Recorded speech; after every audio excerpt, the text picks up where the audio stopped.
पद परिचय। वाक्य नंबर 3। बाल गोविंद भगत कबीर के गीतों को गाते और उनके आदेशों पर चलते थे। इसमें हमने कबीर और उनके चलते थे इनका पद परिचय देना है। तो पहला पद है कबीर। कबीर का पद परिचय होगा। कबीर क्योंकि नाम है तो व्यक्तिवाचक संज्ञा एक वचन पुल्लिंग, और कबीर के आया है तो कारक हो गया संबंध कारक। अगला पद है और क्योंकि दो वाक्यों को जोड़ने का काम कर रहा है, समुच्चय बोधक है और वाक्य समान हैं, तो इसलिए इसका पद परिचय होगा समानाधिकरण समुच्चय बोधक अव्यय दो वाक्यों के बीच प्रयुक्त। अगला पद है उनके अर्थात अन्य पुरुषवाचक सर्वनाम कि अन्य के लिए आया है तो इसलिए अन्य पुरुषवाचक सर्वनाम एक वचन पुल्लिंग संबंध कारक।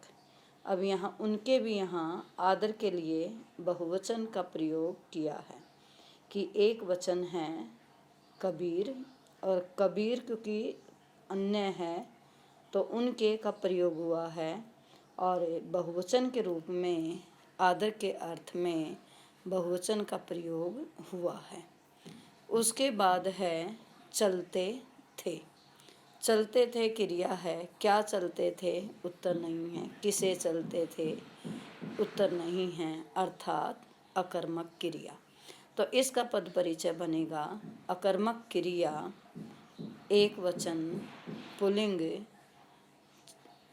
चल धातु और भूतकाल। यहाँ भी चलते थे आदर के लिए बहुवचन का प्रयोग किया है, लेकिन वास्तविक रूप में एक वचन है। अगला वाक्य देखो। यदि किसी को अपने देश से प्रेम है तो उसे अपने देश के मनुष्य, पशु, पक्षी, लता आदि सब से प्रेम होगा। तो इस वाक्य में किसी को अपने प्रेम और होगा इनका पद परिचय देना है। तो सबसे पहले किसी को अर्थात कोई की जगह किसी को प्रयुक्त हुआ है तो अनिश्चयवाचक सर्वनाम एक वचन पुल्लिंग को आया है तो कर्म कारक। अगला है अपने सर्वनाम है, लेकिन देश से पहले प्रयुक्त हुआ है, देश के लिए प्रयुक्त हुआ है, अर्थात सर्वनाम विशेषण के रूप में प्रयुक्त हुआ है। तो इसका पद परिचय बनेगा सार्वनामिक विशेषण देश विशेष्य की विशेषता एक वचन और पुल्लिंग। अगला शब्द है प्रेम भाववाचक संज्ञा एक वचन पुल्लिंग और क्या है? प्रेम। क्या का उत्तर आया है, अर्थात कर्म कारक। तो कर्म कारक। और लास्ट पद है होगा। क्या होगा? प्रेम होगा। तो सकर्मक क्रिया।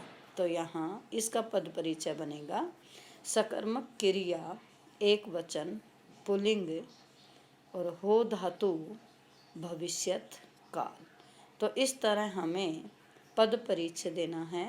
ध्यान से उस शब्द को देखना है कि वाक्य में कैसे प्रयुक्त हुआ है, किस रूप में प्रयुक्त हुआ है, और उसी आधार पर हमने परिचय देना है।